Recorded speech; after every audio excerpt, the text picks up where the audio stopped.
இவ்வளோ rich and க்ரீமியாக இருக்கிற பட்டர் சிக்கன், அதுவும் ரெஸ்டாரண்ட் ஸ்டைலில் வீட்லேயே சூப்பராக எப்படி செய்யுதுன்னு பார்த்துடலாமா?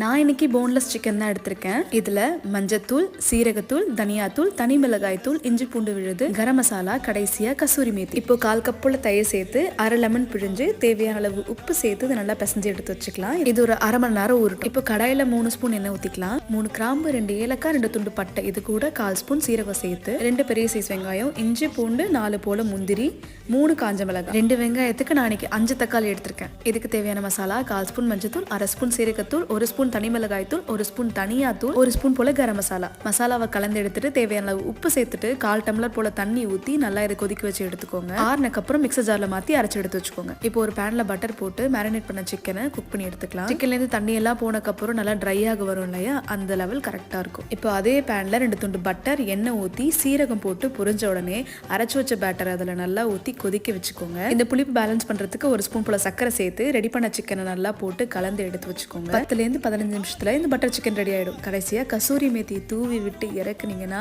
ஒரு ரெஸ்டாரண்ட் ஸ்டைல், அதுவும் இவ்வளோ க்ரீமியாக டேஸ்டியாக பட்டர் சிக்கன் வீட்லேயே செஞ்சிடலாம். அப்புறம் இனிமே waiting, I am going for eating. Subscribe பண்ண மறந்துடாதீங்க.